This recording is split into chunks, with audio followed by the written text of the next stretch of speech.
Good evening. Welcome to the City Council Special Call Meeting for the June 23rd, 2026 meeting. Madam City Clerk, can we have a roll call, please? Yes. Councilmember Hemming will be here shortly. Councilmember Freely will not be in attendance. Councilmember Atkins. Present. Councilmember Ziegler will not be in attendance as well. Councilmember Cummings. Present. Councilmember Mitchell. Present. Councilmember Caldwell. Present. Councilmember Martin Rogers. Present. Mayor Chapman, we have a quorum. Okay, thank you. Council, may I have a motion to open the floor for discussion for the FY27 budget? So moved. Second. It's been moved and seconded. So for the order for tonight, I had a chance to speak with the staff. We'll go first with the Parks and Recreation, and then we will move in the order to make sure that we cover all the departments. So I'll start with Parks and Recreation, and we'll go from there to Planning and Community Development for the next one after that. Right, so for all of the departments there, we'll go with this. The list is for the city attorney, the city clerk, city manager, communications, contracts and procurement, customer care, economic development, fleet, finance, fire, human resources, information resources, parks and recreation, planning and community development, police, and let's see, we have, and I think we have in the I said fire. So if I'm missing either one of those, anyone, just please let me know. But I just went through the list. But we're going to start with Parks and Recreation because they have a time constraint for this evening.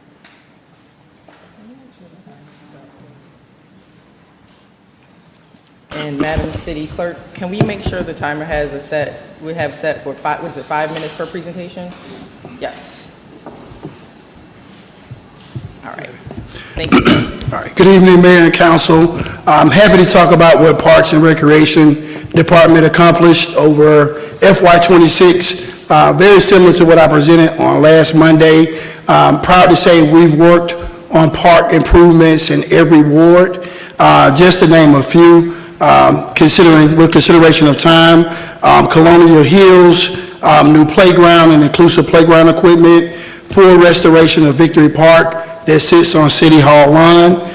We installed a few murals around the city. One of the ones that's most prominent right now is centered around FIFA, right next to OzPizza. Ball Ethnic, one of our community partners, we put a very nice mural in that space. Sims Park, we had some folk art piece that was put in that particular park. We did a full restoration of Grayson baseball field, the old softball field that's been an eyesore in the community for some time. That was a full restoration job that we did there. Ranton Park is probably about 95% complete. One of our most utilized and most rented parks that we have in our city. That's just to kind of name a few.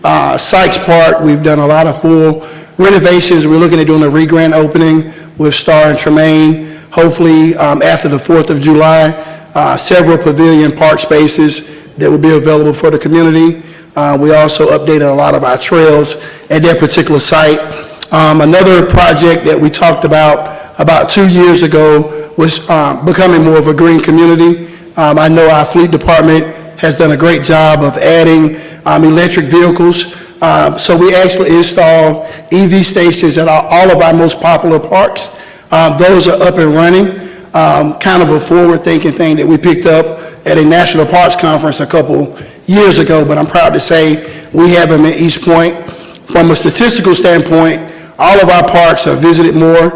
We saw a significant increase at Jefferson Recreation Center, somewhere north of 45% increase, but overall we've probably seen about 155 or 160,000 people in our parks. As it pertains from FY26 to FY27, a lot of my focus now is on protecting our assets. We've done a great job as a city investing in improving our parks and green spaces. So now I want to make sure that we're protecting them. We've been a big target of a lot of tagging, of spray paint, vandalism, securing our parks is a major priority for me. That's a little bit different from FY26. So we're looking at putting, along with the help of the police department, strategically placing cameras in our parks to make sure our assets are protected. I know there's a lot of discussion centered around the pool. We're looking at potentially to do the design phase of a pool. We've identified about 3 locations in the city that could be a good possibility for a pool location. So we're hoping to onboard a firm that can actually assist with us moving that forward. Our programs are growing astronomically, so more transportation is needed. Planning for the future of a new multiplex rec center, we're trying to be strategic about adding more fleet for transportation for our kids. And then just continued investment in our main facility right now from an outdoor standpoint is John D. Milner Sports Complex. We probably saw about 55,000 people from September to about November 15th. A lot of times I'm bringing our girls up here for a flag awards, but we run the largest flag youth recreation league in the state of Georgia. So we're attracting people from everywhere to be a part of what we work so hard to build here in East Point. That concludes my presentation, but I'm happy to answer any questions you all may have. Do you have any questions? Councilwoman Caldwell? Thank you for the presentation and taking the time out for tonight. The only question that I have is around future projects or things you may want to see that's not in this budget. Is there anything that is missing or potentially limited or something along those lines? I mean, it's no secret. My major focus now is the multiplex rec center. I know that is a huge on-take for the city. That is my primary focus, to be honest with you. From a programming standpoint, I pretty much have everything that I need. From a recreation standpoint, my department, we actively chase grants. So we're always looking to find additional funds to enhance what the city has given us. From an operations standpoint, I'm very comfortable with what we have. But as I told you, my major focus is on the big project and more space and more opportunities for the community. Thank you. Councilwoman Martin Rogers? Yes, and thank you so much for your presentation. Director Pinkett, if you could just share with us a little bit about the Pocket Park that's coming and also the South Commerce Drive, where we are in the design phase of those 2 parks for Ward D. Thank you. All right, I'll start with Microsoft Park. We have a proposed date of July 11th. From a bill standpoint, as you know, with construction, it's going to be dependent upon the weather. We had a lot of rain all of a sudden the last 2 weeks. That's kind of set back our initial date of July 15th of the construction being completed. Right now, we're targeting around mid-July. We'll be doing a community mural project with that project as well on grand opening, but we have everything else from a design and build standpoint that's tracking. In regards to Commerce Park, I onboarded a engineering firm, Prime Engineering, probably about a year and a half ago with ARPA funds. We're probably about 80% done with the design. So at this point, once we get some community meetings and get some feedback on some final detailed touches, if we receive the funding, we can move to bidding for construction for that park to be onboarded. Thank you. Right. Councilman Atkins? Thank you, Madam Mayor. Thank you, Director Pinkett, for that presentation, and thank you for all of the improvements. I definitely see them as I travel around the city, so thank you and your team for that. So I have a few questions. I think you've answered one of them. One I was going to ask, I think in the FY27 budget, there was about $25,000 for vandalism, but I think you've answered that question, so you've seen an uptick in vandalism at our parks. Very much so. Okay, and the $25,000 you think will cover what we need for FY27? So the $25,000 that you're referring to is on my parks maintenance service side. Some things we're able to correct, but when we start talking about vandalism, that could be as simple as the locks being broke on the dog park. It could be kicked in my bathroom door and damaged the bathroom stalls. and broke the petitions. So from a capital standpoint, I want to do more of our high-tech cameras. I can't think of the firm right now, but they have a lot of voice call type of security. So now when the parks are closed, a lot of the systems and the designs I've been looking at, we'll be able to have a voice command to say, the park is closed, police are being contacted now. Hopefully I can catch people or deter them from breaking our projects. I give example with Center Park. We finished that project, and I think it was tagged within 3 weeks. So we know we're working hard to try to improve spaces. So two different things are kind of coming into play with that. The $25,000 is more the day-to-day breaks that we can kind of fix internally, but from a capital standpoint, funding for security cameras would be a bigger intake, and that was one of the things I requested for FY27. Okay. The other thing is, I also see that I'm not exactly sure what these things might be, and it could be for maintenance as it relates to environmental services, janitorial services, but city bills, what are those? I see there's $61,000 for city bills.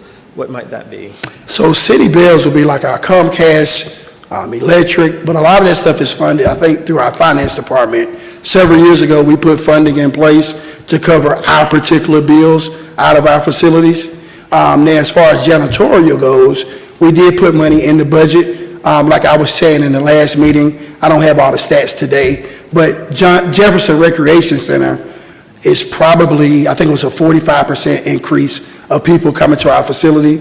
Those that you all know, after-school program, STEM summer camp, senior programs, a facility cleanliness is a high priority for me. So a lot of those things are kind of combined in that figure that you discussed. Okay. And also, in this same, I think, GL section 6122, there's vehicle maintenance. So does Parks do its own maintenance, or is that something that you would normally send to fleet?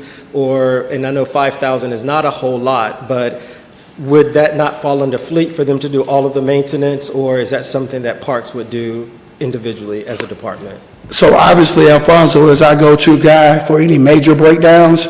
A lot of what you're seeing is what it costs to clean our Sprinter vans. So my Sprinter vans are used, obviously, by my department. I'm helping our police tomorrow for something they have going on.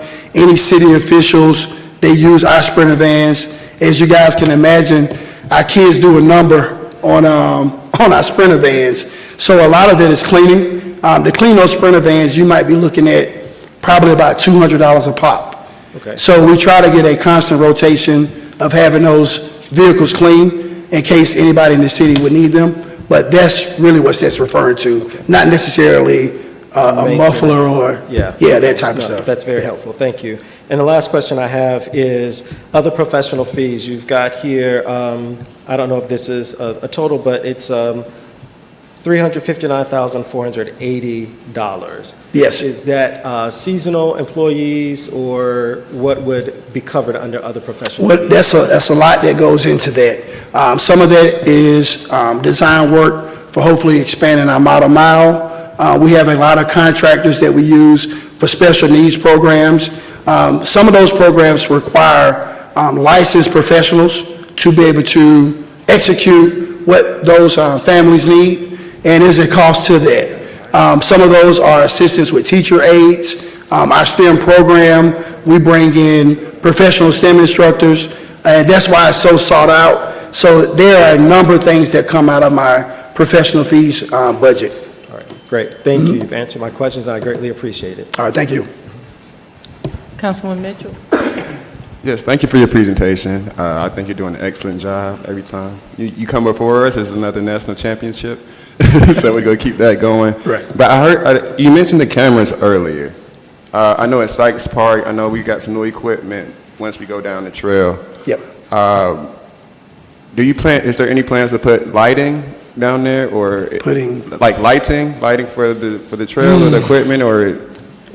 I might say that one for Sean when he when he comes up. But no, I mean, I think some strategic lighting in that space will be good. I introduced you all to Officer Rose, my park ranger. So I think the assistance with some lighting, maybe at least along the street side, Okay. What I don't want to do is light that space up so much that people are going against our ordinance to be out of the park by the time it becomes dark. So it's a little tricky, I think. I think maybe along the driveway would be a good idea, but typically when the sun goes down, that particular part of the park is closed. Okay, gotcha. Yeah. Okay, thank you. Okay, any more questions from council? All right, thank you, and thank you for your presentation. My major question is, how do you plan on measuring success of your operations and your tools? I know you have goals, but what would be the way that you're measuring how successful your department and your initiatives for 2027 are? Well, I think Parks and Rec is a little unique. We're very all right, we're right in front of the residents at a grassroots level. It might sound kind of cliche, but actually the kids smiling, the parents saying comments like, my kid does not want to leave here. I look at my program numbers as far as participation, people coming back. So mine is more of an emotional type thing from a standpoint, but statistically, with the AI technology that we have, I'm actually able to track hard numbers to see if our parks are increasing with visitors or decreasing. So I have a little bit of data, plus the stuff that you all are able to see on a day-to-day basis to kind of determine what's success for my department. Okay, and thank you for that. And if you have mentioned this, my apologies, but can you just, one more time, just clarify the path and the walkability, the path projects that we have coming into the city to improve connectivity and walkability for our residents? Yeah, one of the big hurdles we had was when federal funds were frozen. We were a part of a community grant write-up for Southside for trails. I think the award was around $64 million. About $36 million would have impacted 7 trails in our city. I recently extended Conley Nature Trail, which is a part of our trail path system. So some of the funds that Mr. Atkins referred to was trying to onboard, along with the help of Cadell and Jeff Reeves, because it's mainly a sidewalk project. So we'll be looking at hopefully at least trying to work on some of the design phases to add more trails that we have. One of the things that we discussed several months ago was about updating our master trail plan system. I think the last time we looked at it as a city was 2016, and in particular in Ward D, a lot of new development has come on. So some of those things from a conceptual standpoint needs to be adjusted. So that is something that we're actively doing. I want to make sure the residents understand that it still is a priority for us, but it is a process and that we're trying to make it work. Thank you so much. And any major announcements that you want to share with us today about? Well, yeah, you know what, it's a good one. Hopefully right now, one of our kids that grew up in our program is being drafted in the NBA. I know some people saying my time constraint, it wasn't that I didn't want to present, but it's a kid that started in our program probably about age 5. He's expected to go no less than number 3 tonight in the draft. More recently, over Christmas, he gave about 100 kids New Balance tennis shoes, outfitted them. He's committed to East Point. I'm hopefully in the future we can recognize him, but obviously, you know, their family is in a whirlwind right now in the green room, waiting for him to shake the commissioner's hand. Thank you for that update. Maybe we can have a watch party as a community for him and celebrate his achievements. Thank you so much for your All presentation. right, thank you.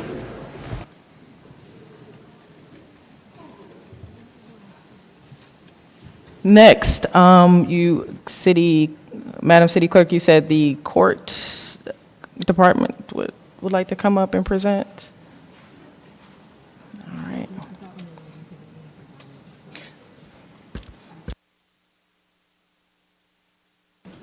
Good evening, thank you. It should be red? Okay. Good evening. All right.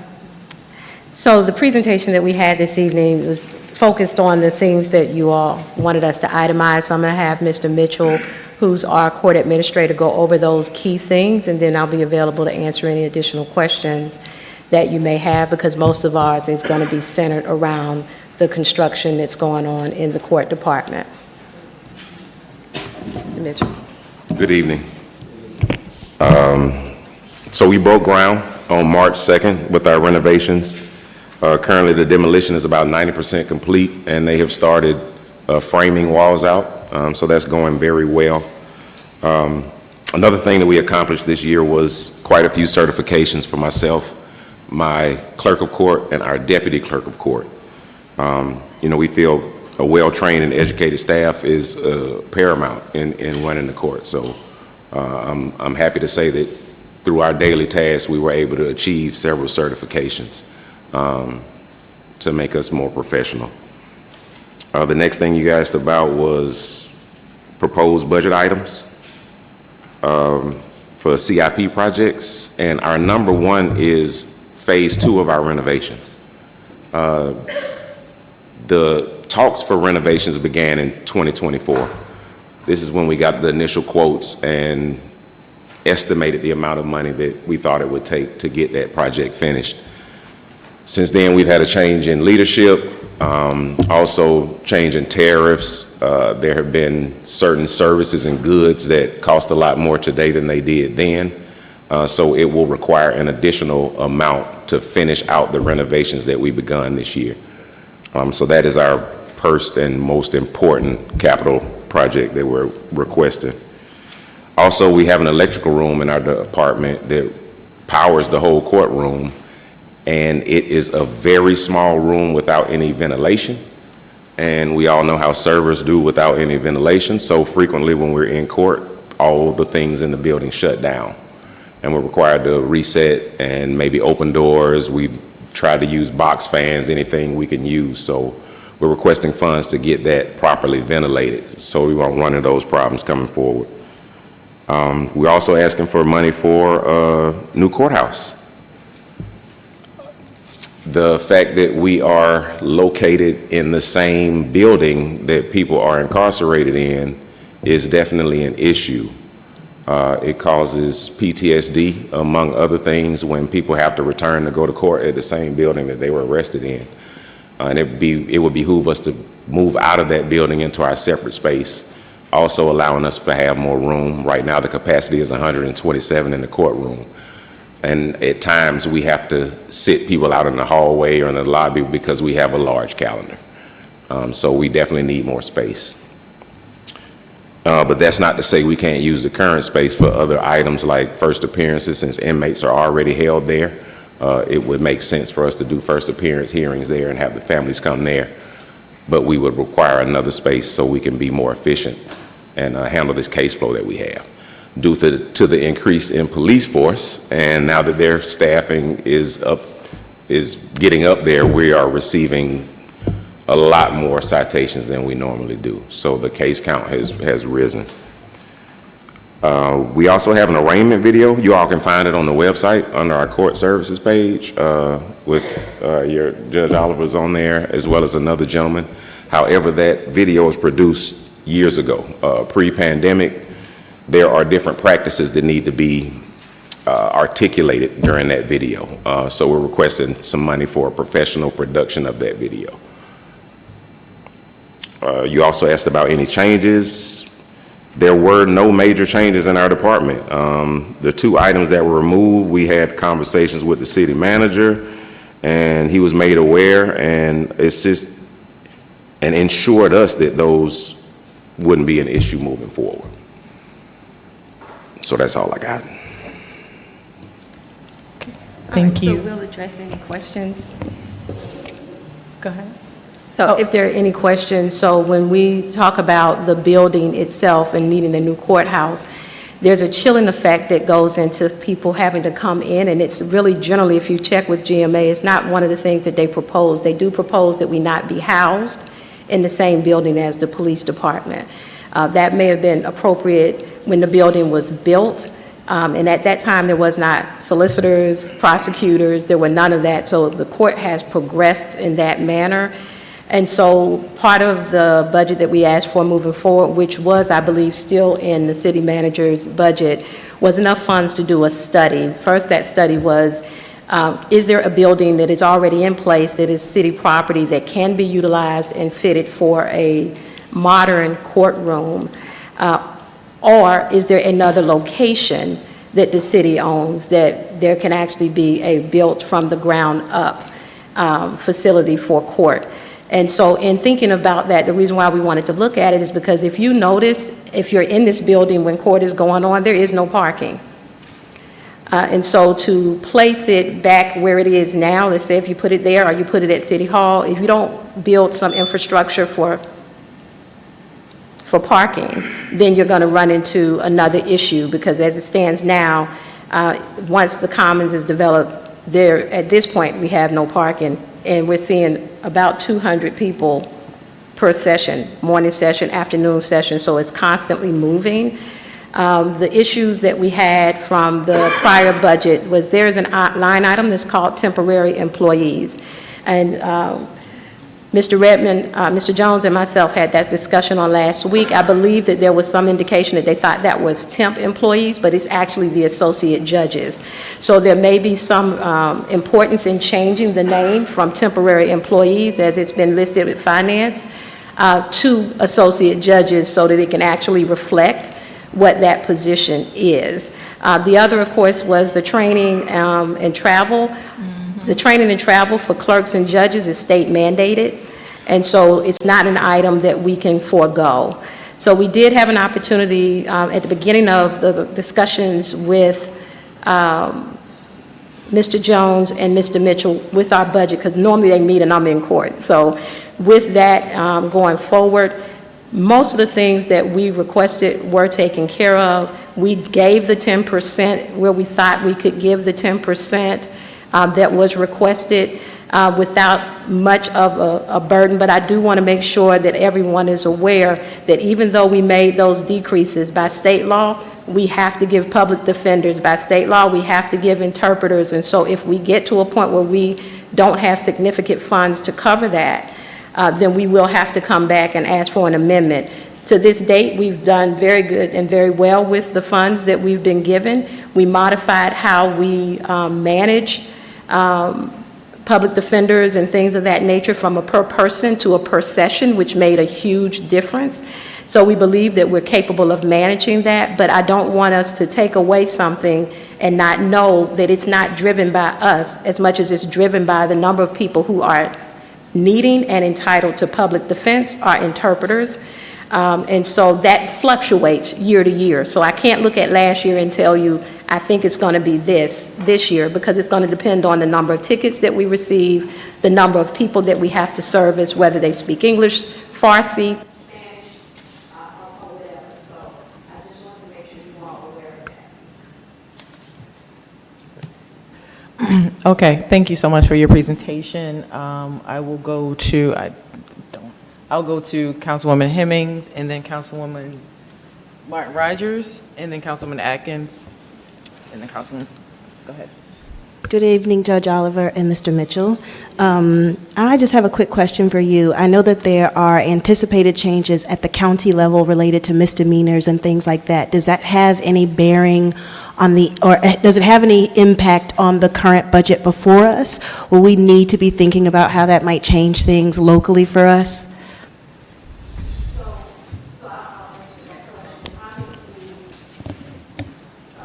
Is it on? Yeah. Obviously, it might give you some angst to hear that, but I've been here now 27 years, so we've already been through what they're going through now, because that's how we used to manage court before. The ones that did the pre-arrest preliminary hearings and all of that, so we're prepared for it. It does mean an uptick in the number of judges that I have to keep on rotation for warrants. We factored that in, and the budget will support that as it stands at this time. So I don't think that's an issue. The biggest issue would be the discussion that we would have to have with the chief. From my understanding, there's been some possibility of them not moving forward on July 1st. And so we're waiting to hear from the county to see if, in fact, they're going to continue moving forward in that direction. And I'm waiting to hear back from Chief Buchanan as it pertains to that. But we have already moved forward with plans, meeting with the solicitor's office, the public defenders, the staff, Mr. Mitchell, and everyone else. So the way we would move forward is going back to what we used to do and having preliminary matters handled here, where they're very much controlled by the judicial system, by the judge. After they call in for their warrants, would be able to make a determination at that point as to whether or not someone needs to be taken directly into custody or whether they can be released on copy. There are a lot of things that are restricted by state law. If they are restricted, they have to come into custody. But there are other things where there may not be necessarily a impending violent matter or something that the persons can just be dispersed from the place that they are, that might present itself in a way that avoids them even coming into custody, but still being held responsible.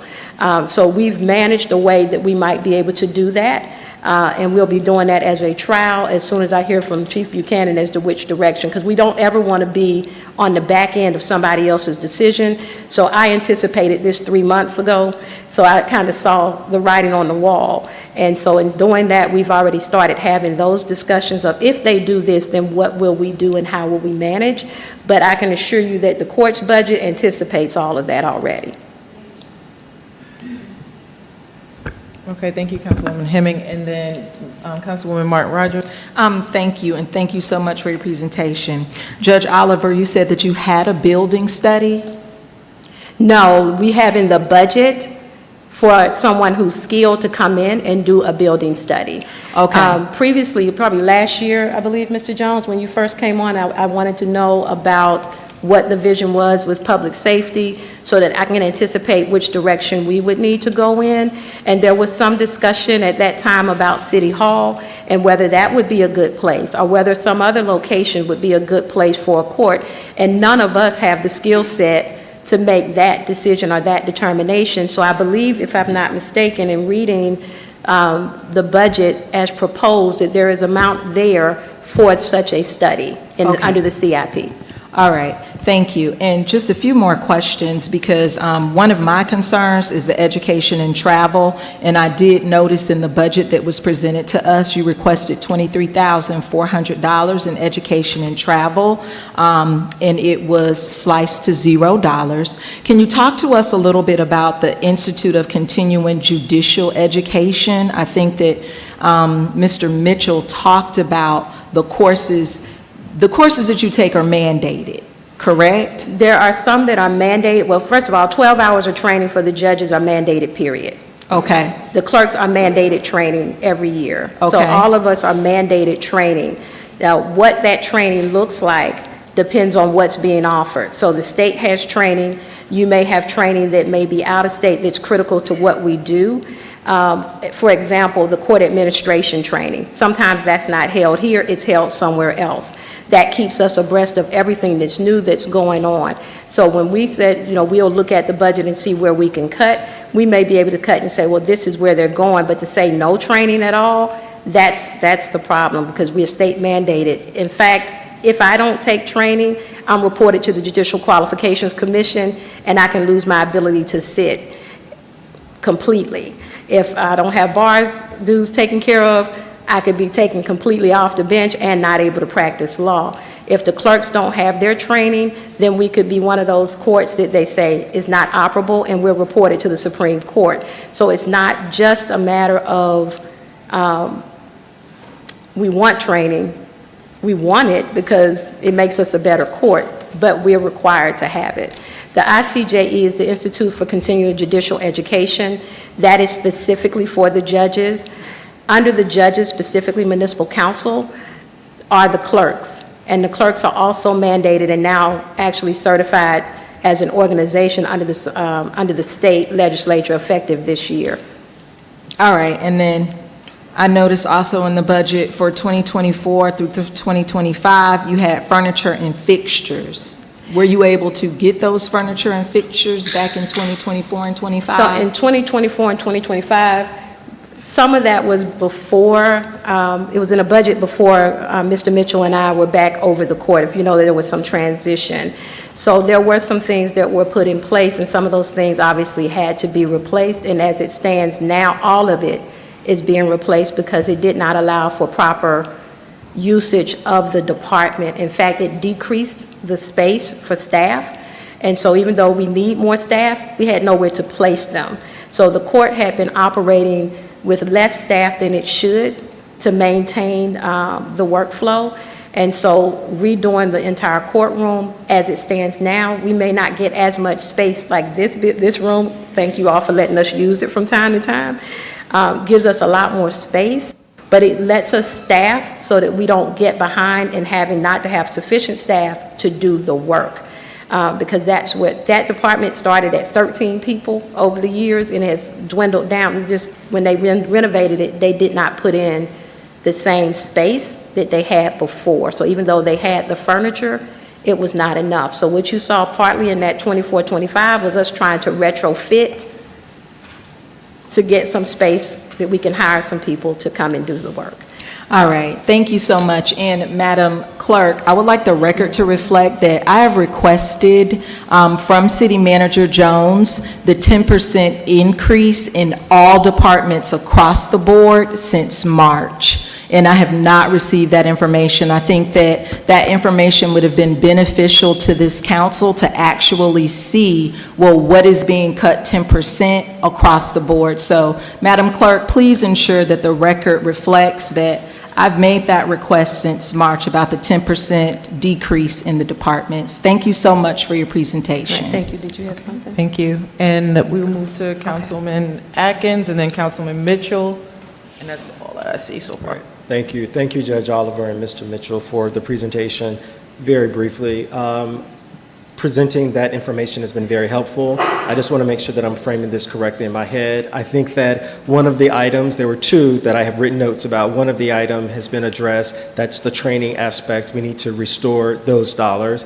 And then the other one, if I'm not mistaken, is the line item that says temporary employees, but that's really for associate judges. That is We need to make correct. sure that we have dollars in the budget for the court for those, correct? That is correct. I don't see an amount that was a requested amount. Do you have an idea off the top of your head? We never changed it from what it was the previous year. The previous year it was 273. Okay. What we proposed, if I'm not mistaken, was 150.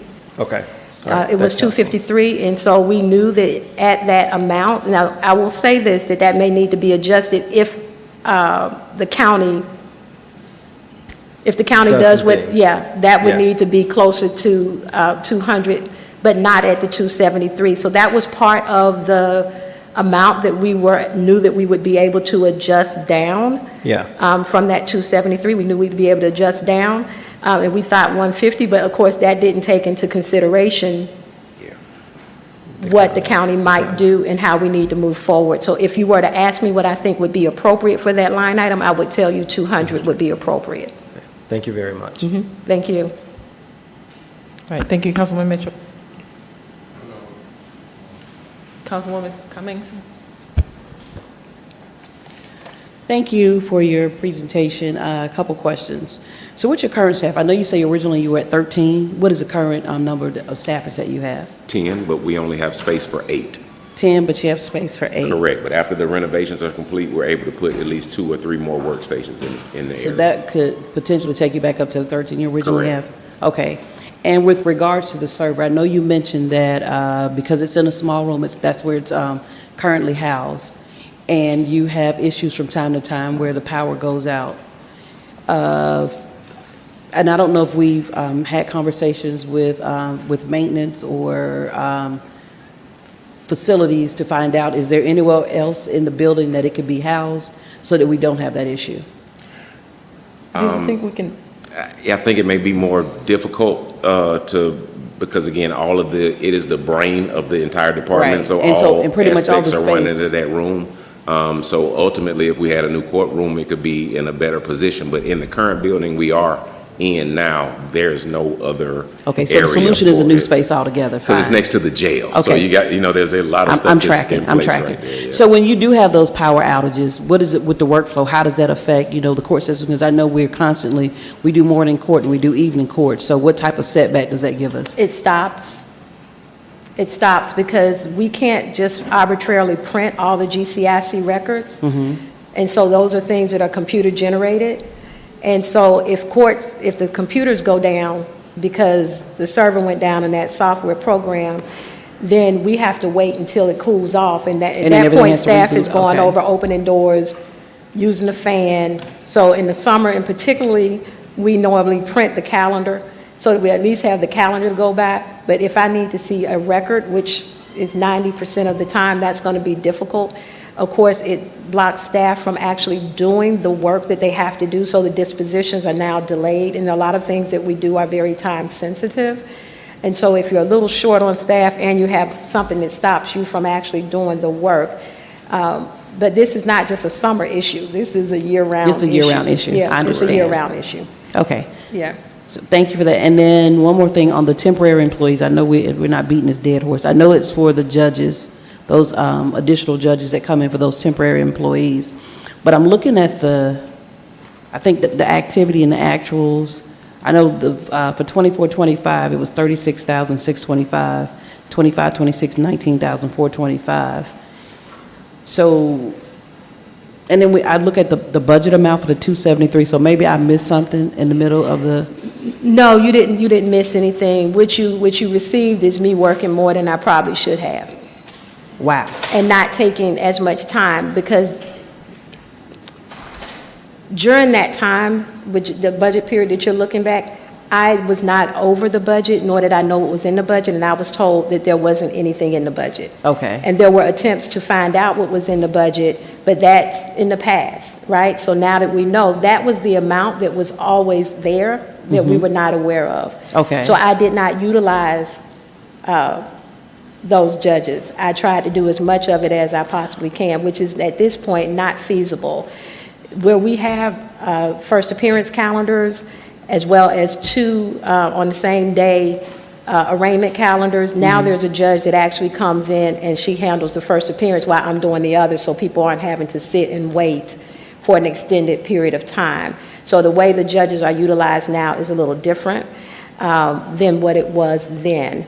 Okay. And so that was one of the reasons why when I said we had brought it down to 150, because we saw the same thing. Right. And I thought that that would be appropriate, but that was pre the county making their decision. So that was one of the areas that we knew that we could bring down, because one of the positions, one of the associate positions had been out sick, so we couldn't utilize that person. Okay. The other had other responsibilities, because as you know, most of the associate judges are already judges somewhere else, and so they assist us so that we don't have to hire someone full-time and go into all the other costs that go with that. So if we have conflicts or we're not able to use them, then we'll have to use a pro tem or a pro hack, and they don't come from that line item, because that line item is strictly for people who are under salary, so that's different. Okay. Professional fees, that's where you take care of people who are outside of that scope, where they're not here on a daily basis or more routine, but they're here to assist in the event that there's a conflict, or you need someone that needs to have an evaluation for mental health, or you need someone who comes in and speaks a different language or sign language. That's where those professional fees go. And we were able to have some cost savings. I will just say this, because in the last couple of years, the equity department were doing those evaluations for us, and so we weren't paying for them. Okay. And now we have to pay for those if they're needed. And so that's fine, because I think the budget supports it. We don't have to add any increases there for that. But some of the things that you see where you don't see a use of everything is because I intentionally did not, Okay. because I didn't think that the funds were there. And that's not on this administration at all. That's some prior information. Okay. All right. Thank you, Judge O. All right, thank you. Are there any other questions? I just have one more question, two Yes. questions. Can you provide an answer to, are you currently using any technology? I heard you said you had a large caseload for like Zoom technology. Are you hearing anything? Are you using those, or does that fall under your department or under IT or communications? It falls under us. Yes, we're currently in a hybrid environment where we're both running Zoom hearings and in-person hearings at the same time simultaneously. And yes, we have budgeted in our software and engineering for our Zoom subscription. And actually, there are two separate ones. There's one for the court, and the judges also have one because they sign warrants through Zoom. And all of the associate and judges use that as well. Okay, thank you. And we don't have to have the list right now, but are there any additional cases that is not listed on the website, or that you feel that we could be having here in East Point? Types of Okay, let me make sure I case understand types. your question. Are you asking about case types? Case types. Under state law, the municipal court has specific jurisdiction. That jurisdiction is over certain misdemeanors and traffic violations and code ordinances that you all create. And so we do preliminary matters if we can, because we do sit as a court of inquiry. So when I indicated that we go back to what we used to do, that means that we see our own misdemeanors, we give them first appearance, we determine whether or not they need a preliminary hearing. If they request it, we give them a preliminary hearing, but at the end of the day, if I find that there is probable cause, those cases are mandated to go to the state court. So we cannot expand our jurisdiction, but we do follow the jurisdiction of what the state mandates and any code enforcement that you all have legally, any codes that you all have legally enacted. I hope that answers the question. Okay. All right, thank you all. Do I need to keep staff present? Okay, thank you so much. Okay, moving along. Next, we will have I think legal is up next. Okay. All right. Go ahead. You want to make a motion?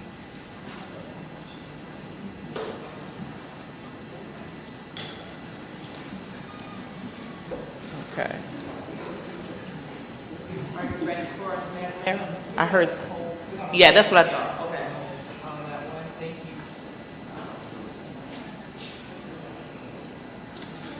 Next, can we have the finance department?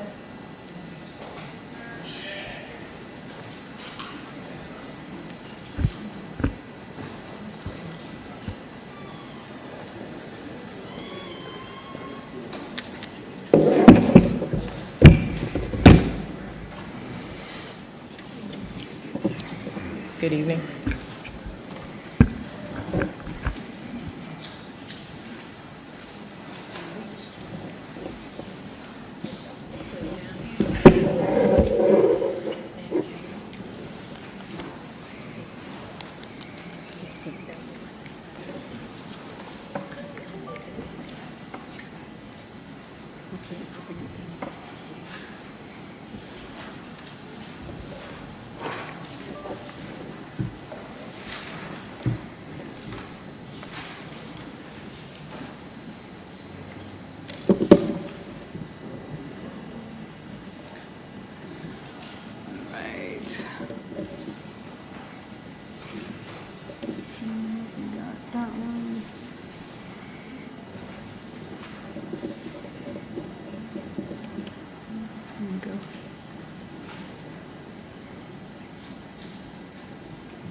Good evening, Mayor, members of council. Good evening. So we just want to talk about tonight in finance, our key projects for the current year. Well, let me go back to 26. So what we were able to do in 26 is we filed all required city financial reportings ranging from 911 emergency funds to state regulations, audits, state regulated audits accurately on time. Those are grants that were properly reported. For secured cash accounts, we executed successful monthly reconciliations for all city cash accounts and maintained strict oversight of municipal property. We also managed the system updates. That's the BSNA cloud that we did an update on. We enhanced data collections, frameworks to properly update the city's 5-year capital plan, upcoming infrastructure needs. Our key projects for FY27 is to implement a new budgetary transparency dashboard, deploying a brand new budget book, software, and digital public dashboard for the community transparency, that's OpenGov. Cost allocation study, we need to launch a complete comprehensive study to accurately analyze and allocate cost allocations across enterprises and general funds. Department reclassifications, we're going to restructure and reclassify existing team positions to maximize internal efficiencies and prepare for future annual audits. We're going to target staff expansion, hiring a dedicated budget analyst, and form a specialized budget team capable of maintaining year-long fiscal readiness and working closely with department heads on a month-to-month basis. We want to audit preparation cross-training, implementing a department-wide cross-training program to equip staff with the advanced audit readiness and compliance skills, and specialized finance training to help professional development for the leadership team. So you're going to see here in finance the differences, the variances. This is last year's 25-26 budget, the 26-27 requested along with the variance. The biggest variance in the finance department, or the finance, it's I think 1510, is the variance of salaries. And that's because it wasn't, the FTE wasn't really budgeted last year, so that's why you see a decrease. But the budget for finance includes the finance director, the executive assistant, and a clerk. And that 132 does not represent that. It's more around 279, and that difference is 147. So there is no new positions to the finance. We're just actually allocating the actual salary for that. So the difference here is 141, and the majority of that is going to come from salaries. And there's some areas where we did a decrease, and that's why it's 141,000.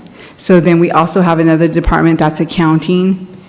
That's where you're also going to see a big jump in wages. We're trying to rectify and budget for all the positions as opposed to just budgeting for the positions that are filled.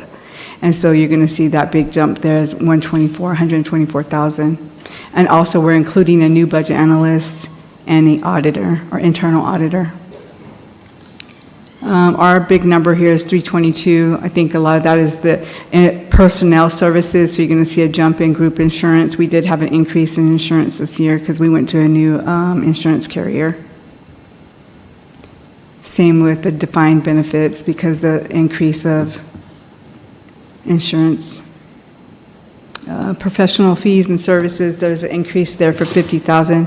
I didn't itemize it, but I can give you the information you need for that. Okay, and then may I go over customer care also, since I'm up here? Okay. Okay.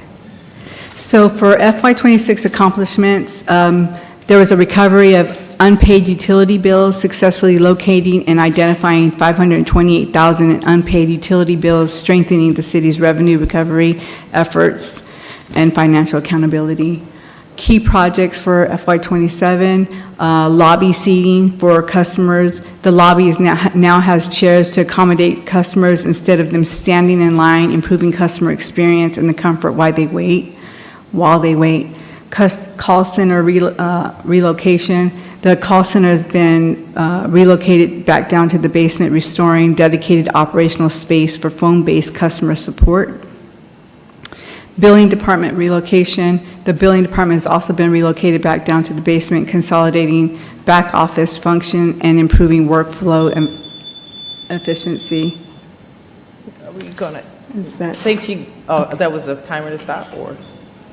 Okay, you can keep going. I think you have 15 minutes since you're going to do customer care. That's enough. Lean process created. A formal lean process has now been established for the billing department, providing a structured and legally compliant method for addressing outstanding account balances and providing private customer communications room. So a private room has been created for customers, created on a dedicated room to communicate with customers about their bills in private, ensuring the dignity and integrity of East Point's customers is preserved during sensitive financial conversation. So this is the current budget for customer care, and so there's a difference of 100,000.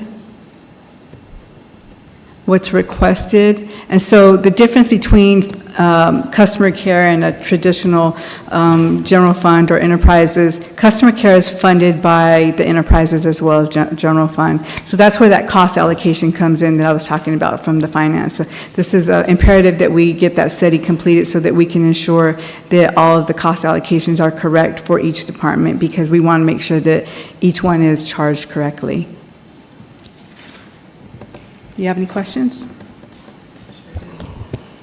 Yes, we have questions from Councilwoman Cummings, Councilwoman Mitchell, and then Councilwoman Martin Rogers, and Councilwoman Hemming. Who's going to go from left to right?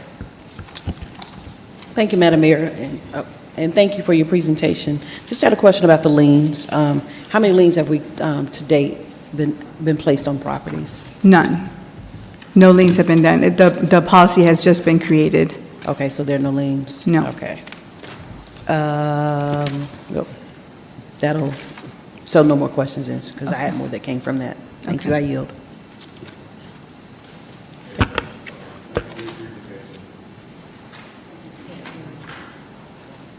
Microphone.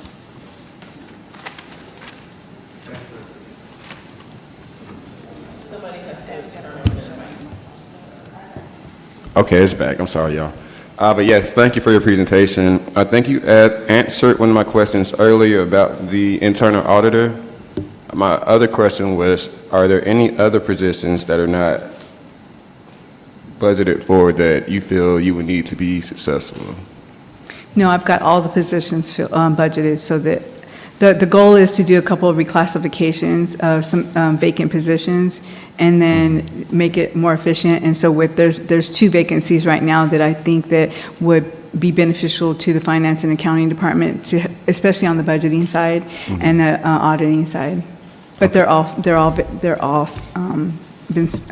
allocated funds for them. Is there anything that you wish you could have, or if you had a wish list, kind of? So, you know, we've been talking about the education, and so that's something that the city manager and I have actually already discussed, and something that we plan on putting back into the budget. But that would be one of the things that I probably would look at too, is the education. Okay, thank you. All right, Councilwoman Martin Rogers, and then Councilwoman Hemming. All right, and thank you so much for your presentation. I'd like the record to reflect that I've also requested that this budget be itemized so that we know where everything is. I've made several requests for an itemized budget, but I heard you say that I didn't itemize it. Is there a reason why you're not itemizing the budget? I or did itemize, itemizing? for the record, I did itemize the budget. I just didn't itemize this portion of it because it was for you, but the book itself is itemized. Okay, Yes, so ma'am. I'm going to go on record and say again, the entire budget book needs to be itemized, especially when we're talking about these salaries and wages, because salaries and wages need to come before council, and no salary, wage, or proposal has come to council that says we need this money in our budget. Some departments have salary and wages increase, but then some departments don't. And then I know that we did the Evergreen study, but we've already paid those individuals. So I'm just not quite sure about these salaries and wages, and I would like an itemized breakdown of the salaries and wages in each department. And I can do that. I'll just have to get with all the departments because I don't know all the departments. So it's up to them to also tell me how to itemize that. But that's definitely something that we can do. Yes, I would like to have that. And then I also noticed that the customer care department has no education and travel, but I do believe there's education and travel in the finance department. Is there a reason why there isn't education and travel in the customer care department? And I'm going off of this budget right here. So maybe things have changed based upon the request and the tracking sheet, but is there a reason why customer care doesn't have education, travel, and training? Well, it got removed when everyone else's got removed, but it's going to be going back in as well. As far as the education and travel for finance, let me see if this, because I removed it as well for our department. Everyone's got removed, including finance. So. Okay, well, I do think that since we are in a public forum, we are hearing how valuable education, travel, and training is. We have $443,000 allocated for concerts. I would rather that money go back into the budget, or community concerts, I'm sorry, for education, travel, and training across departments. So I'm interested, I don't have my 2026 book, but I'm interested in seeing those numbers for education, travel, and training for customer care, and also your department in finance. And Okay. thank you so much for your presentation. Councilwoman Hemming, and then Councilman Atkins, and then Councilwoman Caldwell. Yeah. Good evening, Ms. Cartwright and Mr. Miller. I first want to hold this book up and say that I'm very proud of how far this book has come. From the original version that we got in the beginning of April to this one, I'm able to understand and read what's happening, so I know that that was the yeoman's effort was on the backs of your two shoulders, and so I want to first say thank you. I am concerned, however, though, that the professional fees are at about $200,000 and they aren't itemized. We've also heard a lot from the city manager about the cost, the pooled cash system. And so I know that council has begun making steps toward understanding that, but I'm curious what's in this budget related to continued understanding of our pooled cash system and some of the other things that have come out as you all have been preparing this FY27 budget. So, I'm sorry, can you repeat your question, though? What is the $200,000 for professional fees? Okay. And are they going to be used toward analyzing that pooled cash challenge that's been brought out in the city manager's budget message?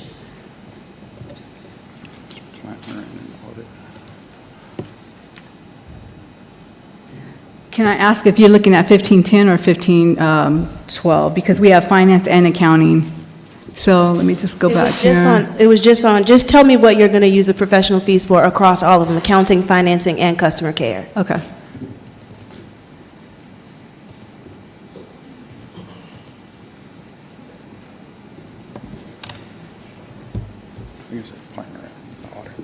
Yeah.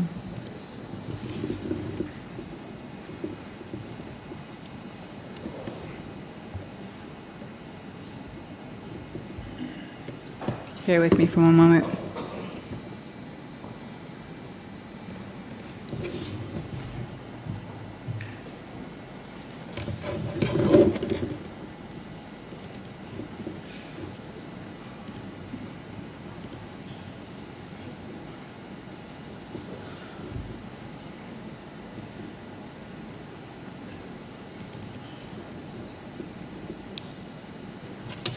Okay, it looks like we have Verisoft. Can you talk a little bit what Verisoft is? Verisoft is, I think. So we have Verisoft LLC, Optimize is $27,000. We have OpenGov, $50,000. Accounting technical service, that is the CPA, the auditor, that's coming out of, and that's $116,500.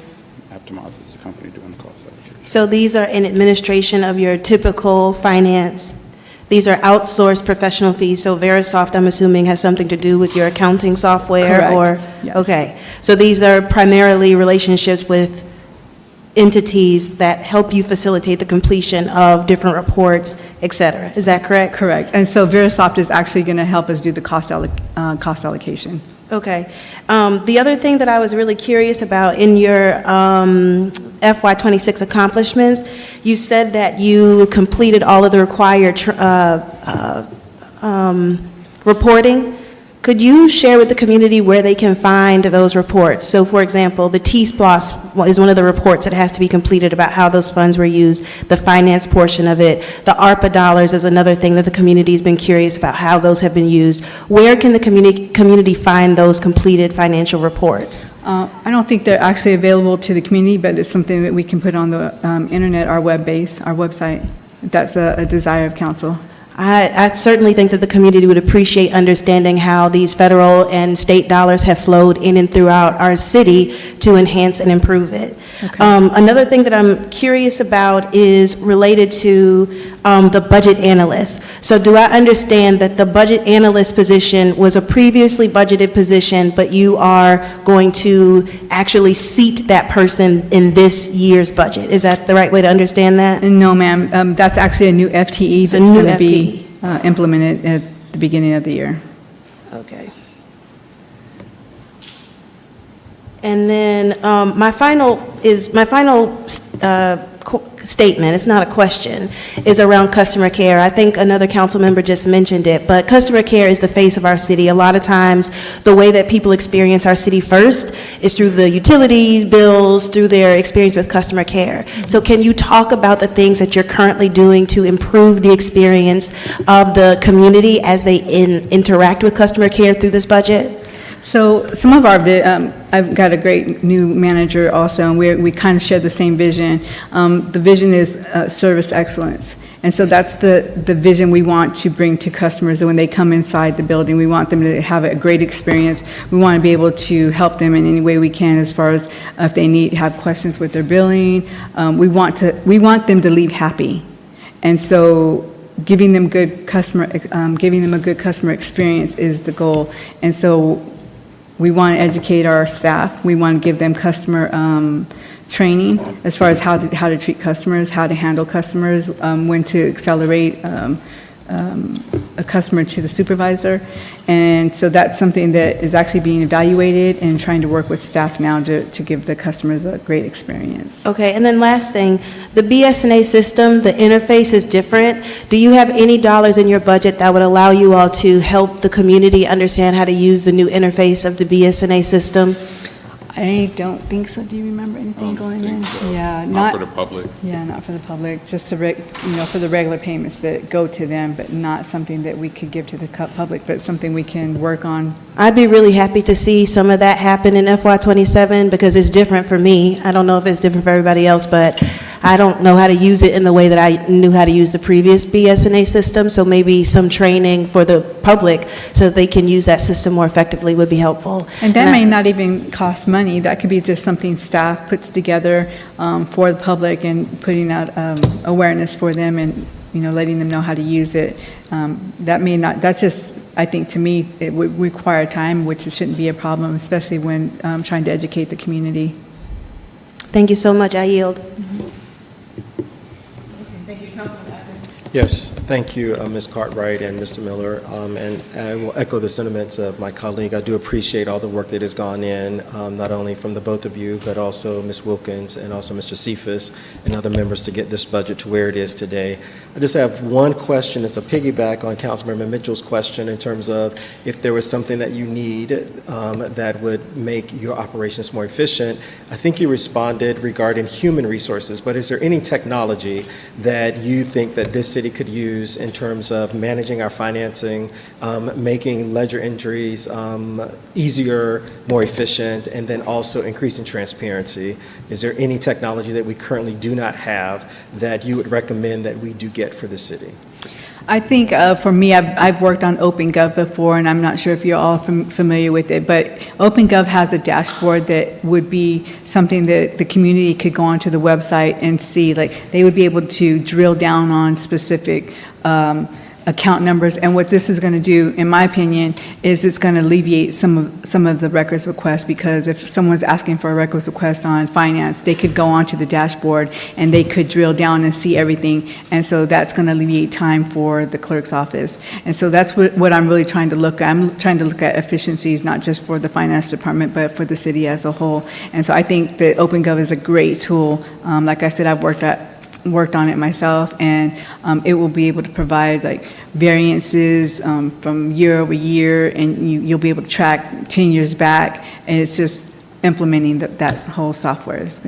What does a system like that cost for a city of our size? I did some homework on it, so it's about $40,000 to $50,000 for a city our size. And is that a one-time cost, or do we have to buy or pay for annual licenses for it? There's the licenses for the website, but there's going to be an annual cost, like operating cost for it. Okay. All right. Thank you. You're welcome. Thank you. You may have said this, but I kind of wanted to hear from you specifically. What do you think the biggest challenge was for this previous year for finance and for customer care? And then I've heard, technologies, service excellence, but what specific thing have you budgeted for that's going to address those challenges? I wouldn't say that I budgeted or we budgeted for anything specific, but the biggest challenges are audit. And I think that comes down to cross-training cross-training our team, making them self-sufficient as far as being able to help during the budget and/or audit process. A lot of time is journal entries, trying to get those done, and Joseph is handling a lot of that on his own. And so if we could cross-train our team, that will be so beneficial. And so that's the efficiency, not necessarily that it costs money. You know, of course, we may be putting more on our team, but that's where we start to probably give them increases because of their value, right? And so that's where I think a lot of it, if I could ask maybe for anything, it would probably be to give my staff increases, because I know what's coming and I know what my expectation is going to be as far as trying to get them cross-trained so that when we're going through the audit process, they can help with journal entries and not all that falls on Joseph. Does that? That does. And then where does, I mean, Councilmember Atkins kind of asked about the technology, but where does the OpenGov also help to solve for this? No, not really. Two totally different things? That's more, like she said, it's cross-training, kind of internal training. So it just takes one-on-one time with different team members just to increase their skills. For the journal entry part? The same Okay. concept. Okay.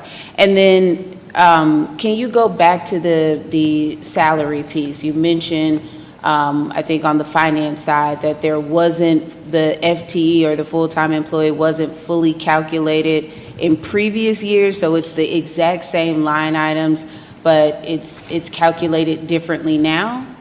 So what it was is it was budgeted for the one person versus there's 3 people in finance. And so, of course, the finance director role has been empty, so that hasn't been paid out. Like my position, I'm interim, so I'm technically being paid out of the accounting portion of it, and that's this part. And so all I'm doing here is I'm making that right in case the finance director is hired. And then there's also a clerk that is in there that's an empty FTE, if you will. And so when you add that back in, it's just to fill those positions, not necessarily fill new positions. Did that make sense? No, I still didn't understand that. So FY '26, there was how many roles in this dollar amount? There was a finance director. Secretary, and then the open spot. Yeah, the executive assistant, and then an open spot. It's a clerical, if you will. That's the verbiage on the. And that's the 279,000? That's the FY '26-27 request. So the 132 was for those 3 roles? Mm-hmm. Okay. And then the request is to still be able to pay those same 3 roles for 279, but we're. Right. So I think that what we did with the clerk was, it's, I think, about 30,000 or 40,000. So it's a temporary, just like a clerk to help, maybe like during the audit process. Yeah. And then we have. Yeah, we would need to see that itemized out. That's where the itemization becomes very helpful, because trying to decipher all of that in one line item with one dollar amount is impossible. Okay, and it will be in the upcoming book. Okay, because we made a motion, what was it, a week ago, to have the itemized, to have this itemized so that we could understand it, and we still haven't received it. Okay, so I would have to get with every single department to get the itemization. They'll just have to go in and we'll give them access so they can itemize each role that they have. When do you think we would be able to receive that? And that might be a question for the city manager, because that was a motion in the previous meeting. That was a directive. It was to provide a directive to the city manager's office to be able to itemize this out. When can we get that information? See, that's why I'm a little confused. That sounds like a very expansive task that I don't think could be done in this budget cycle. We've done it for, some departments have it itemized, specifically the role, I know, like communications, it was itemized by each role, and then other departments do not have it. So we've done it in this budget book for some departments, it's just not like that for all. Finance, as she's explaining this, it would be helpful to see exactly what you did for the communications department for this department. So when you say each role, are you talking every employee? I just want to understand the 140 what our $1,000, what that represents, and what I'm hearing, it represents 3 roles. But I just want to see what that looks like.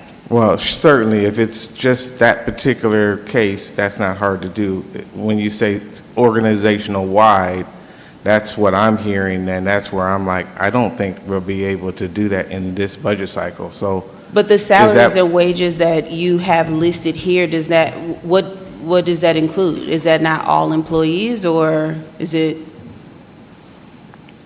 Well, it would include all employees now, currently. I don't think it includes vacancies and employees that we plan on having or recently left. I think it's, what you're looking at is payroll, basically, a number. So if you're looking at an itemized representation of every single employee, I think that's a more expansive task. But I will look at finance to make sure they fully understand what you're requesting. At the end of the day, I don't understand the increase around salary and wages, and why that's happening. So I don't know how we can provide a better picture of that, but I'm not getting that. So I think you're asking for a position breakout?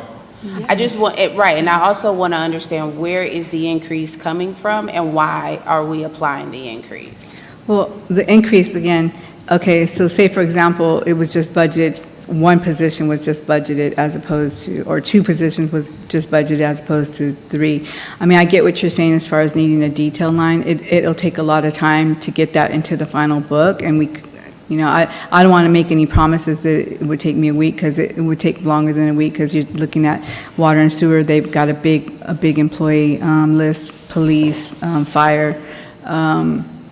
But I could do my best as far as the smaller departments and get them itemized. It could be helpful just to even see a slightly high level overview. So if this last year's budget had 2 positions and this year you're adding a new position, it might just be helpful to see we're adding 2 positions, 3 positions, and it represents this dollar amount. Just want to see where the changes are coming from and why, so we can get comfortable with the numbers as well. And I can do that. I just want to point out also that we had to keep in mind that there was an Evergreen study that the salaries increased also. So there might be the same people, but if you have 3 people and they were making 150 with the increase, now it might be 200,000. So there's just that small variance. Yeah, so it would be helpful to say, hey, this part of the increase is coming from an Evergreen study that we did, and here's the proof behind that. And then maybe another part is coming from, we're adding 2 positions, and here's the dollar amount. It would be helpful to see at least that high-level breakout of why we're seeing a change in the salaries. I'm sorry, I didn't mean to interrupt. Mrs. Cartwright, in addition to what Councilwoman Caldwell is saying, can you provide, I mean, it sounds like it's going to take some time, right? Right. And so can you start with the high level to satisfy the ask, and then we can look at the timing that needs to go into any additional thing? It sounds like we need to start. It can't be done in a week. It can't be done in 2 weeks, was what it sounds like. But it's something that you can bring forward, and then we can start the process of seeing what additional information is necessary. Correct. And I'm jumping in because I want to be mindful of time, Council. So I want to move on right now to Councilwoman Martin Rogers. Are you done? All right, and I just wanted to say thank you again for your presentation. It's not in the book that we received today, so if you could email me a copy of it so that I'll have a hard copy, I would appreciate that. Sure. And I also want to say for the record that Council voted last year, as it related to the Evergreen study, to only pay those employees that were impacted. So I understand what you're saying about the salary and wages, but it needs to be broken out. There are some salary and wages increases in some departments and not others. So as my council colleague stated, it needs to be broken out so that we can see who is receiving what. The other thing is, can you touch a little bit on the audits? Because as you know, as everyone sitting here knows, that we do not have a bond rating. So can you just touch a little bit on the 2024 audit and when that will be available? Thank you. Yeah, we actually met with our audit team today. They came on site. It was a good meeting. They projected us at 90%. We projected ourselves at 92%, so we're not too far off. They still had this, like last time we presented, they said our main point of focus right now is our single audit. They still need to do their testing on ARPA, which is their major program they selected. So it's literally the same status that we give. Okay, thank you. Okay. Thank you. And I just want to jump in. Actually, I think we had actually thought that it would be done first part of July. We were informed that it will likely be August when it's done. So I just wanted to be clear on that. Okay. Did they give us a reason why for the delay? One of the things, they're changing over in their accounts payable system, so they're not going to have computers for a week or two, I believe, and so that has impacted the delivery time as well. Are we being charged for that time? I mean, are they accommodating? This is their company, not our company.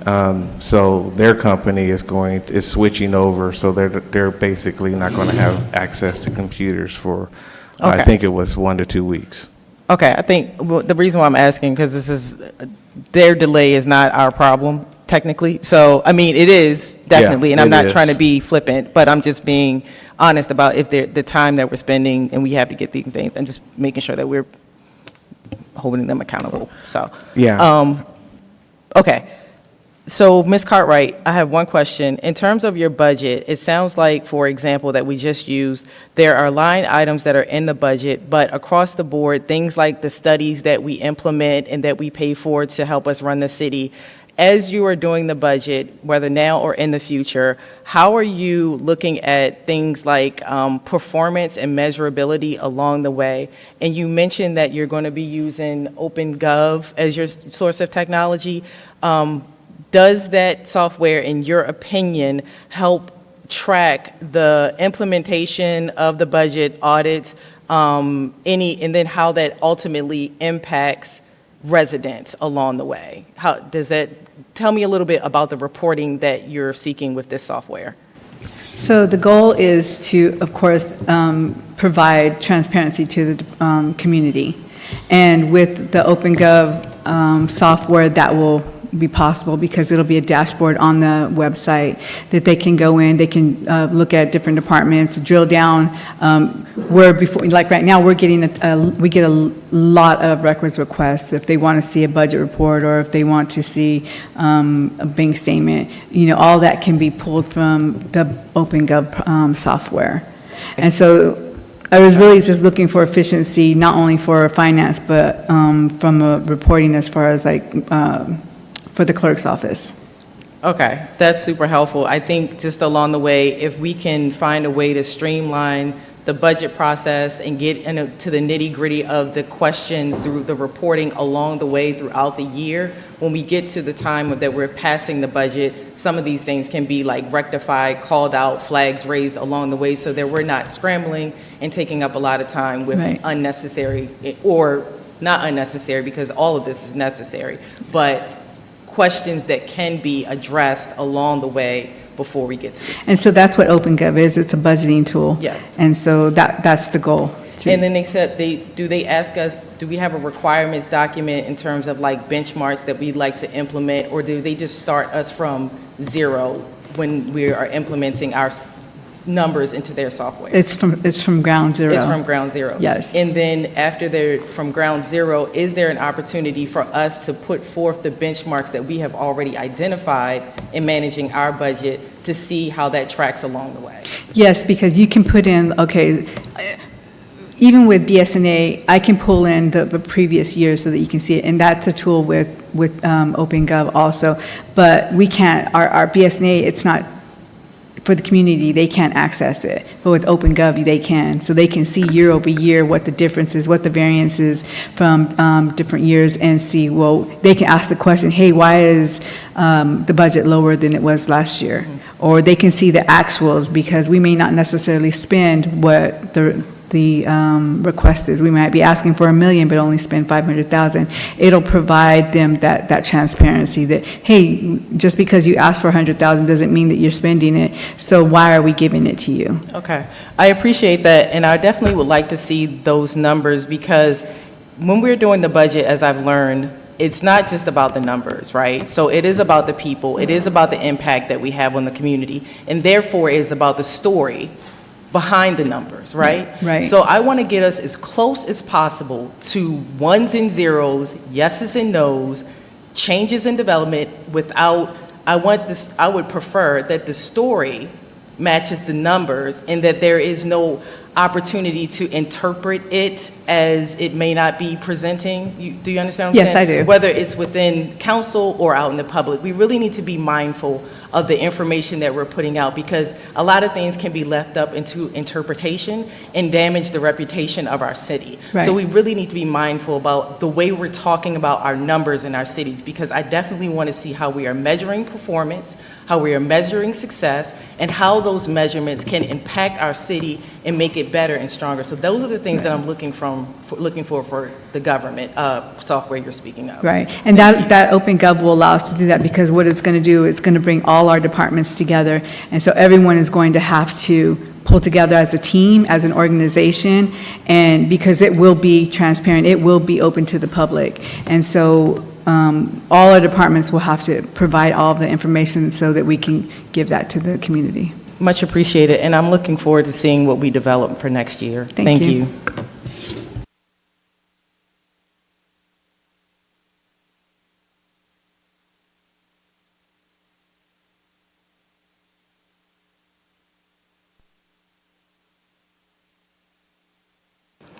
Next up, we have the 50 worst properties.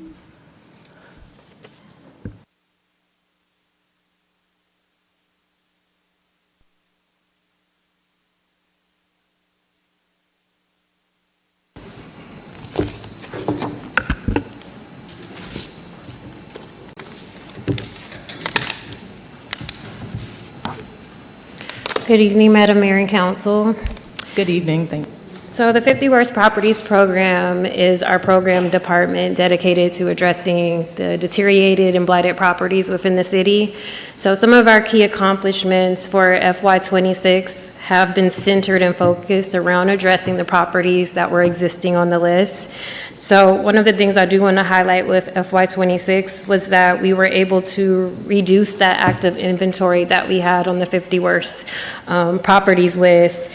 At the start of the fiscal year, there were 232 properties on the list, and we were able to identify properties that had come into compliance through case review, through working with calendar hearings in the municipal court, and then through coordination with other departments within the city regarding inspections and removing those properties that had come into compliance.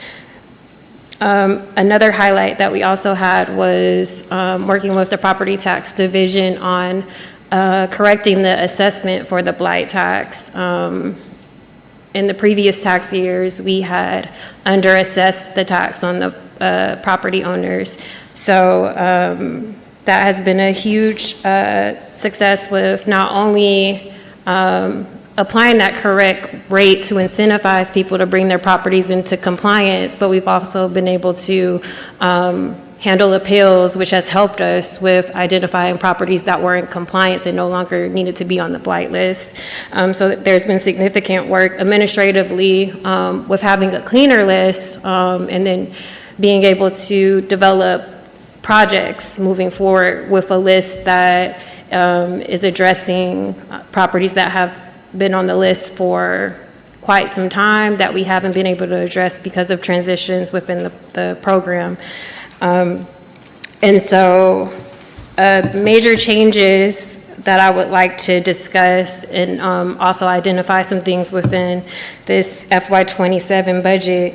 One of the focuses currently is going to be on recouping some of the costs that the city is expending through maintaining some of the properties that are on the list. We currently maintain 31 properties. Some of those properties are owned by the city. They were deeded over by property owners. Some of those properties are privately owned. We did demo the properties through court orders, but we've continued to maintain those properties. So we have allocated legal services in the amount of $51,800, which does seem very low, but that is going to be to address our immediate needs as far as getting liens refiled, making sure we have list pendants filed, and putting out a solicitation or getting quotes for those services to kind of take some of the stress off of our city solicitor. She's been very helpful in closing out certain cases that we've had on 50 Worst through the calendar hearings that we've had in the municipal court, which we've had hearings in February and April thus far of this year. And then another key initiative within this current budget is we have allocated within the professional services, professional services fund, building inspection services and building inspection services and a building consultant to be designated within the 50 Worst Properties program to identify properties, to help with not only identifying but helping with developing inspection reports, standing in court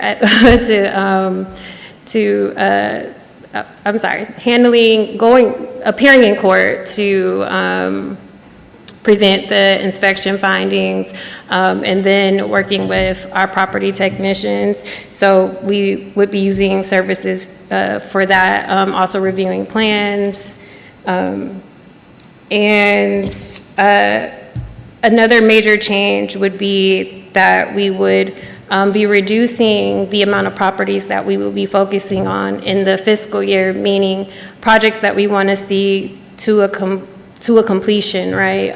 Instead of having these properties remain on the list, working with a more feasible number. So having a project amount size of 10 to 15, working with the building inspector that we acquired through this solicitation of services, and then working with the city solicitor on how we can act on those properties. We've already currently identified those properties. Is it okay to continue, or do you have questions? Okay. Good evening. Thank you, Ms. Cheney. Yes. Thank you. Just a quick question. You are proposing to have an outside service for the building inspection. What does the partnership look like with planning and zoning? Because I understand that in one of their current priorities is to hire one internally. So could you tell me a little bit about the difference between having an outside building inspector in your budget as opposed to us maybe thinking about more broadly what having an in-house building inspector would allow us to do from a myriad of like places and opportunities that relate to this topic? So we have utilized in the past with planning and community development, their consultant Safe Build, and there was an interview process for a building official with planning and community development, which I was a part of, I think, the second follow-up of those interview process. So we did identify potential candidate for a full-time position within the 50 Worst Properties program. But there has been, throughout this fiscal year, a lot of different pathways that we've explored and communicated with as far as either hiring somebody internally or contracting out and getting a consultant. So we've explored all different options when it's come to that. As far as utilizing whatever building official, planning and community development would have, just from internal planning, it probably would be best to have someone specifically for this programs department, depending on the scale of the actual department, like how aggressive do we want to be with the enforcement and adding properties to the list. So that could create an additional burden utilizing their building official, but we definitely have considered that as well, and also looked at some of the candidates that submitted applications for their posting. I just want to say I'm a huge supporter of us having the highest talent related to our building inspection.